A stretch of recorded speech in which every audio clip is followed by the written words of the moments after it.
Dead weight, he said into the mic, in front of 80 people and a breakfast tray of lukewarm croissants. He said it like a joke, but his eyes didn't smile. Mine didn't blink. I was still holding the printout, the supply timeline I'd stayed up past midnight mapping out, complete with red-flagged shipment delays from our only vendor. I opened my mouth to clarify. He lifted his hand and said it again, louder this time. You can't have dead weight slowing the train down, right, folks? Laughter, nervous, crooked, the kind that smells like bad breath and ass-kissing. He kept going. We need sharks, not barnacles. His little speech continued, but I wasn't listening. I was staring at the stapled edge of my chart, wondering how many years of loyalty it took to become a punchline. That was the moment. The exact second I knew it was over. 7 years in that building. Not one of them ever really saw me. They saw deliverables. They saw spreadsheets. They saw that I didn't flirt in meetings or fake enthusiasm over ping-pong tables and after-hours culture nights. What they didn't see, what he didn't bother to ask, was that I was the only reason our factory hadn't gone belly up 2 fiscal years ago. And now I was a barnacle, so I stood up. Quietly. No screw you, no scene. I just gathered my mug, the blue one with the cracked handle, and nevertheless, she procured in fading cursive, my notebook and my badge. I left the printout on the table. Stapled, highlighted, ignored. I didn't look back. You only look back when something's unfinished. I was done. And hey, if you've made it this far into the story, maybe hit that subscribe button. 97% of y'all listen without subscribing, and trust me, it helps way more than you think. Teams pouring black coffee and broken sleep into these stories. Keep us caffeinated, yeah? Anyway, I walked past the interns trying not to make eye contact, past HR pretending to type urgent emails, past the CFO who'd once said I was scary good at locking in vendors. I didn't feel scary. I felt scraped out, hollow, like my name had just been peeled off the office wall and tossed into the janitor's cart with the stale motivational posters. By the time I hit the parking lot, my fingers were buzzing. Not from anger, not yet from clarity like a headache lifting, like seeing the second layer of a magic trick. Because here's what no one in that room knew, not HR, not the CFO, not even the smug little CEO with his dollar store charisma and a leadership podcast addiction. 2 years ago, when our supplier was on the ropes, I didn't just save the relationship. I bought in. Quietly. Legally. Permanently. The ink on the controlling interest transfer was dry before the Christmas party they never invited me to. But that day, that walkout, that wasn't revenge. That was just me getting out of their way, letting gravity do the rest. By 7:42 p.m., the office was dark except for that stupid glowing fish tank in reception, the one marketing insisted elevated the client experience, even though it smelled like shrimp farts and dead algae. I was alone, unless you count the janitor humming Garth Brooks 2 floors down and the IT guy passed out in his cubicle with an open bag of Cheez-Its on his chest. I packed slow. Not because I was sentimental, but because I knew once I left, I'd never come back through those doors except as a ghost. You move differently when you're walking out of your own murder scene. I took the essentials, my notebooks, handwritten, no traceable docs, my mug still warm, coffee half drunk, and the one photo I kept taped behind the monitor, me and Marta, the supplier's CEO, laughing in hard hats at the loading dock the day we signed our first deal. No one ever noticed it was even there. Fitting. I deleted the contents of my personal folder with surgical precision.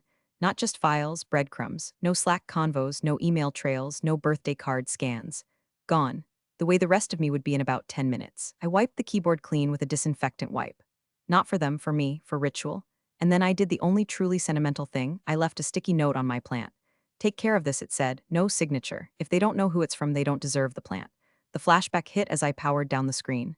2 years ago, me, flying coach to Milwaukee because procurement wouldn't expense business class, knees crushed against the tray table, scribbling a contingency clause on a napkin. Marta met me at the terminal same day, her expression unreadable. Back then, her company was one late invoice away from collapse, and she said something I'll never forget: if you walk, we die. If you stay, I'll make sure you never regret it. Most people took that as desperation. I took it as opportunity. Over dinner at a fake Bavarian pub that reeked of onion rings and broken dreams, we wrote the first draft of the clause on hotel stationery. If either company undergoes material leadership changes, the other retains the right to review terms, including control transfer. A year later, during their restructuring, she offered me equity in lieu of a bonus. I accepted quietly. Another year later, she called me at 6:13 a.m. on a Tuesday. You ready? She said. I said, for what? She just laughed, majority. I didn't tell anyone. Not because I was being sneaky, because I didn't need to. At home that night, I poured a glass of boxed red, kicked off my shoes, and opened the bottom drawer of my filing cabinet. There it was. A plain envelope with my name handwritten in all caps, Lauren Michaels. Inside, shareholder agreement. Signed, notarized, binding. Underneath it, a post-it in Marta's handwriting. You were never dead weight. You were the engine. I sat on the floor, back against the cabinet, drinking that cheap wine like it was communion. Let them think I walked away. Let them think I vanished. Sometimes silence is just the sound of the trap setting. The next morning, HR sent out one of those glossy, dead-eyed emails. Subject: exciting transition in procurement strategy. Body: as part of our ongoing mission to innovate and streamline operations, we'll be transitioning key procurement workflows to an automated solution powered by state-of-the-art AI integrations. We thank Lauren Michaels for her contributions and wish her well on her next adventure. Next adventure. Like I'd won a cruise. Like they hadn't publicly vivisected me in front of a whiteboard covered in buzzwords and finger-pointed timelines. The new CEO strutted through the building that week like a rooster with a spreadsheet fetish. Even cracked a joke during the Thursday huddle. Turns out dead weight floats away on its own. The laughter this time was cleaner, rehearsed, like they'd all decided it was easier to move on than ask questions. But by Monday, the cracks started whispering. An urgent parts shipment didn't show. One of the titanium couplings we used exclusively in our temperature-controlled enclosures, a weird little part, barely bigger than a Lego brick but without it. Assembly line hits a wall. The tracking showed it in transit but never updated past the Wisconsin border. In the hallway near the vending machines, someone muttered, "Did Lauren usually handle those rush orders?" Someone else shrugged. "I thought it was automated now." Inside the ops channel on Slack, timestamps told a different story. 4 hours of silence. Then a vague message from Ricky, a junior supply chain analyst with a TikTok addiction and a face like a spooked deer. "Ricky, hey, anyone know who's taking point with supplier name redacted? I got a notice we're off cycle for the next order." A minute later, CFO, assigned to new procurement lead. "Let's not panic over one delay," so they did. Enter Gary. Gary had transferred over from sales 6 weeks ago. Wore suspenders unironically. Thought Excel macros made him dangerous. I gave him the supplier contact sheet and said, "Handle it." Gary called, got patched through. 30 seconds in, he was red in the face. Mute button fumble. Then this, Gary muttering, "They said they can't discuss the account with me without executive level clearance. I told them I was the executive contact." Silence. Gary deflating. "They said, and I quote, 'We have our own definition of executive now.'" That afternoon, production flagged another issue. Replacement components were listed as on hold pending authorization. Gary tried again. This time, they told him to direct all communication through official legal correspondence. Not a glitch, not a delay, a wall. Inside the break room, the engineers started whispering. "Did Lauren ever mention a backup vendor? Not to me. She was the vendor, kinda, wasn't she?" In marketing, someone half-joked, "Did we, accidentally fire the one person keeping the lights on?" And still, leadership smiled. Pushed the AI procurement narrative. Threw around words like resilience planning and learning curve.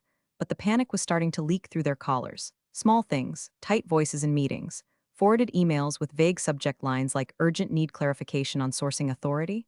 By Thursday, the ops dashboard had a new tab, pending/red flagged. It had 17 entries, and counting. Hidden boxes at 9:06 a.m. sharp. The subject line was so dry it almost went unnoticed. Updated terms and control notifications effective immediately. It was addressed to the CEO and CC'd to legal, procurement, and 2 external counsels no one in the building had ever heard of. Came from the supplier's general inbox, but flagged with high priority. Red exclamation mark. No emojis, no niceties, no hope this finds you well. Just business.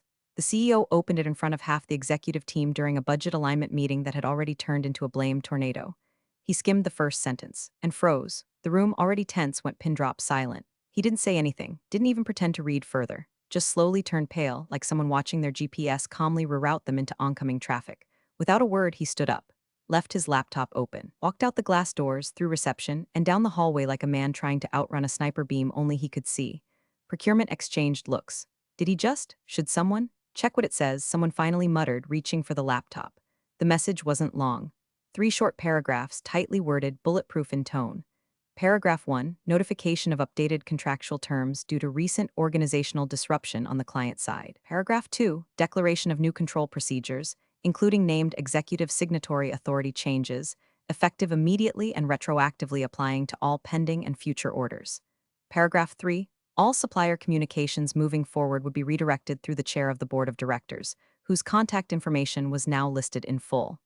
At the bottom, a digital signature. Underneath it, a single name. Procurement stared at the screen like it had just grown teeth and bitten them. "Is that Lauren Michaels?" someone whispered. The intern from finance actually gasped. Like a soap opera plot twist just walked off the screen and slapped them. No one spoke for a full 60 seconds. Then Ricky, bless his confused little heart, said what everyone else was thinking. "Wait, she's what now?" No one had an answer. But deep down, they all knew whatever illusion of control they thought they had left just popped like a bubble under Lauren's heel. And she didn't even have to be in the building to do it. The panic began not with shouting, but with silence. Long, brittle silence. The kind that wraps around a company's throat and squeezes while everyone pretends it's just a tight deadline. Procurement tried to call the supplier. Blocked. Legal sent a request for clarification. No response. The CFO emailed a bullet list of non-negotiable needs.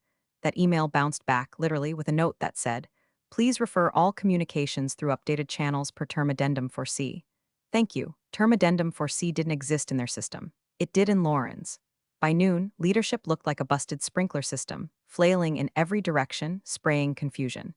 The CEO canceled his afternoon golf meeting. He spent most of the day behind closed doors, pacing. At one point, he came out just to snap at a junior analyst for using too many bullet points in an internal report. The analyst started crying in the stairwell. Meanwhile, over in a quiet business-class hotel across town, Lauren checked into a consultation suite under the name G. Whitaker. No reason for that name in particular, just something about the G sounded appropriately corporate. She smiled politely at the front desk, accepted the room key, and carried her laptop bag like it held nothing heavier than some light weekend planning.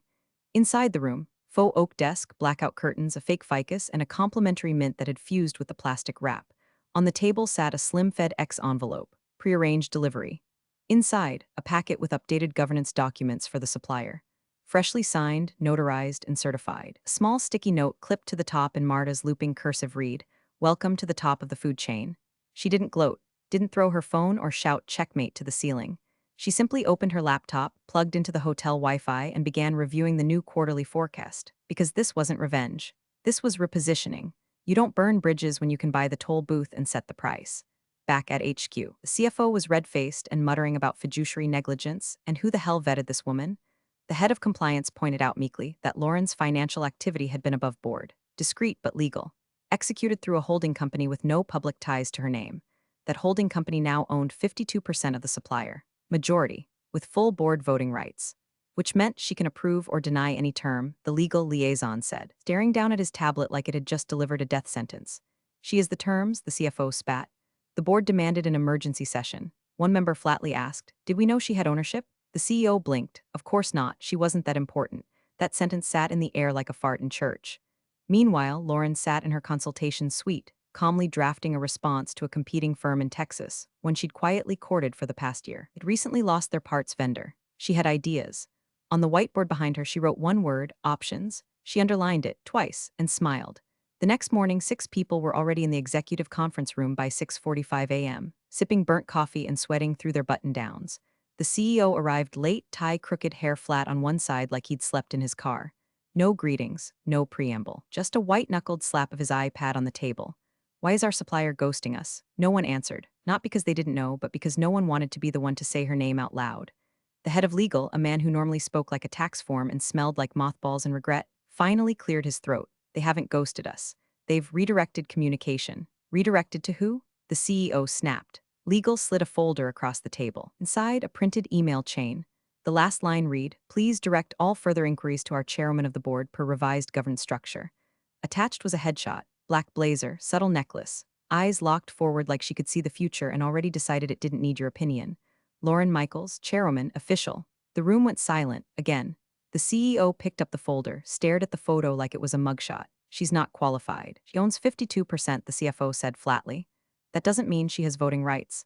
Legal oversight, she doesn't need to be qualified. She is the board." The CEO stood, paced. His shoes squeaked on the cheap laminate like they were screaming for him. "We need to take legal action. We need to remind them who the client is." He tried. He really did. Sent a formally worded threat through corporate counsel that same afternoon. Claimed breach of implicit trust. Accused the supplier of collusion. Gave them a 48-hour deadline to resume all services under previously established terms. 4 hours later, a response came through. No apology. No concession, just "We are happy to continue business under the updated structure. All terms are now subject to approval by Chairwoman Michaels. Please confirm understanding moving forward." Below that, her signature. Digital, clean, final. Below that, footer line in bold, "Respect is the foundation of every successful partnership." The CEO lost it. He threw his phone across his office, shattering it against the window. Screamed something about traitors and ungrateful spreadsheet trolls. He summoned the IT lead, demanded every archived email Lauren had ever sent. "Find the smoking gun," he growled. There wasn't one because Lauren hadn't needed to hide anything. Every move had been by the book, quiet, patient, bulletproof. While he'd been strutting through meetings and slapping jargon onto slide decks, she'd been quietly installing the operating system under his feet. By Friday, department heads stopped asking when things would go back to normal. They started asking what Lauren wanted. And that's when it hit him, not just the logistics, but the shift. The silence in the office wasn't just confusion anymore. It was allegiance. Unspoken, unconfirmed, but there. Lauren had left the building. She hadn't left the room. She was the room. The request came in late Friday evening, sent from a procurement exec whose name Lauren barely remembered, Brad or Chad, or maybe it was Brent. One of those men who spent most of Q3 forwarding attachments and avoiding eye contact. The subject line was bland: meeting request, discuss ongoing partnership potential, no mention of the CEO. No CC to legal. Just a quiet plea typed after hours. As if the sender didn't want anyone to know he still believed bridges could be rebuilt, even if the lumber had already burned. Lauren waited until Saturday morning to respond. 1 hour. Neutral ground. Hotel Montclair Lounge, 11 a.m. Sunday. She arrived 5 minutes early. Not to intimidate, but because she didn't believe in lateness. The Montclair was polished without being flashy: leather seats, stone floors, jazz that sounded expensive without being recognizable. Place built for decisions that had already been made. He was already there, sweating lightly in a suit that still had shoulder padding from 2008. He stood when she entered like she was royalty or a resignation letter. She nodded but didn't offer her hand. "Thank you for coming," he said. "I live 10 minutes away," she replied flatly, sliding into the seat across from him. "Let's not waste the hour." He blinked, nodded, pulled out a legal pad already crumpled from thumb stress. So he started. "Obviously there's been some confusion. We'd love to reestablish the working relationship we had with your firm prior to." "We don't have a working relationship anymore," she interrupted, not harsh, just precise. "You had terms, they expired. You had leadership, it failed. Now we start from scratch." He swallowed, glanced at the lounge staff, lowered his voice like she might detonate a PR bomb in the middle of the brioche tray. "I understand. We're just hoping to, rebuild trust." Lauren sipped her coffee. Black, no sugar, eyes locked on his. "Trust," she repeated. "Let's talk about that." He sat straighter, hopeful. "You trusted an algorithm to replace humans," she said. "You trusted a man who called competence dead weight. And when the one person keeping your wheels turning walked out, trusted silence to mean compliance. You didn't ask for clarity, you didn't reach out, you just automated, you erased." He sat very still now, no blinking, no twitching. Just listening like a man watching the slow rise of floodwater from under the floorboards. Lauren set her mug down gently. "Business is still possible," she said, "but we renegotiate from a different position now." She reached into her bag, pulled out a single page. New terms, higher rates. Upfront payments, no discounts for volume, and a clause that required quarterly in-person meetings with her. He read it once, then again. "These margins are a significant change." She smiled, but it didn't reach her eyes. "So was calling me dead weight." For a long beat, he said nothing. "Then I'll take this to legal." "You'll take it to the board," she corrected. "The CEO doesn't need to be involved." And just like that, she stood, smoothed her blazer, grabbed her mug. 1 hour? Exactly. Before leaving, she turned back briefly. "I'm not here to punish," she said, "but I'm also not here to be forgotten." Then she was gone, quiet as a scalpel. The emergency board meeting was called for Monday morning, 8 a.m. sharp. No quasas, no press kits. Just 12 suits and one CEO who looked like he hadn't slept since Tuesday and might have tried to drown his insecurities in off-brand scotch. They started with numbers. Projected delays, revenue losses, contractual breach fines stacking like Jenga blocks in a hurricane, and then finally the procurement update. A dry-voiced VP read the bullet points. Supplier now under new executive control. Revised contract terms delivered. 18% cost increase across SKUs. Net 30 terms abolished. Exclusive production rights pending reevaluation. And then the final slide: majority ownership holder L. Michaels Holdings 52% equity silence. Heavy, padded with disbelief. One of the older board members, an ex-CFO with skin like creased paper and a voice like a snapped pencil, squinted at the slide and muttered, "Is that our Michaels?" The CEO cleared his throat, tried to adopt that fake casual swagger he'd been workshopping since he landed the role. "Yes, well, that was unexpected. Obviously, there were blind spots in our internal audit procedures. Let's not forget, Lauren never disclosed, she wasn't required to," another board member snapped. A woman in a cobalt blazer who once called the CEO a PowerPoint pirate under her breath during Q2. "She didn't owe us that disclosure. The supplier was third party. You cut her out before you asked what she built. She left of her own accord," the CEO insisted, voice tight. "She left with a mug," the paper-skinned man said, "and you handed her the factory." A soft chorus of Jesus Christ and throat clears filled the room. "Do we have any leverage?" someone asked. "She owns the vendor," someone else replied. "Can we spin this as strategic alignment?" "You want to spin losing our exclusive supplier as strategy?" The CEO raised both hands. "Look, this is salvageable. We just need to renegotiate," "You tried," the Cobalt Blazer board member interrupted. "She sent you a new price list and a chair with your name scratched off it." Silence again, this time thicker, like a closing door. And then the death sentence, spoken softly. "I think it's time we considered a mutual resignation." The CEO's jaw tensed. No protest, no speech. Just the slack-faced realization that this chapter of his career would now end with a footnote starring the woman he'd dismissed in front of his entire team. By 3 p.m., press release was drafted. By 5 p.m., Lauren's phone buzzed. Unknown number, she answered anyway. Miss Michaels came a voice like overboiled oatmeal. The board wanted to reach out and explore the possibility of a return, in some capacity. We believe your leadership would be. She didn't let him finish. Pass, she said, and ended the call.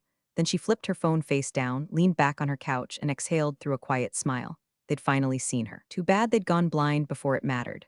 3 weeks later, the product launch went live, if you could call it that. It limped onto the market with a broken press release, 2 glitches in the demo video, and a last-minute design compromise that made it incompatible with half the components they'd promised it would replace. The new CEO, a finance guy with all the charisma of a saltine, stood in front of a lukewarm backdrop and read off a teleprompter like he'd just learned vowels. They called it adaptive innovation. Lauren called it duct tape in a tuxedo. She watched the live stream on mute from the corner of a quiet cafe in the arts district. Rain pattered gently against the windows, soft jazz oozed from an overhead speaker, and her mug, sat in her hand, a thin curl of steam tracing the air like smoke from a just-fired bullet. Across from her, no one noticed. No cameras, no entourage. Just a woman drinking coffee, watching an empire she once fueled struggle to run on fumes. Her phone buzzed. One new email from Ava, her assistant. Subject, FYI, final contract signed, body, competitor deal locked. Supplier retains exclusivity rights, terms non-negotiable. They agreed without edits. You were right about their pain point. Congrats, boss, Lauren sipped. The coffee was dark roast. An apologetic like her. Outside the cafe window, traffic pulsed by, unaware, indifferent. The world kept turning, just without the illusion that she needed anyone's permission to steer. She glanced at her reflection in the glass, still, sharp, not smiling exactly, but close. The kind of expression you wear when the weight that used to crush you is now resting quietly in your hands. No speeches, no revenge monologue, no dramatic voiceover, just a woman with a mug. Contract, and the kind of power no one gives you, you take it and keep it. From silence to sovereign, the end didn't need applause, it already happened. This story hits especially hard because it's not about revenge, it's about respect. Lauren didn't raise her voice, she raised the stakes. It's a reminder that sometimes the most powerful moves happen after you walk out, not while you're still fighting to be heard. Thanks for watching, you cubicle warriors. Hit that subscribe button. Unless you're my old boss, then you're on your own. Revenge of the Coffee Pot strikes again.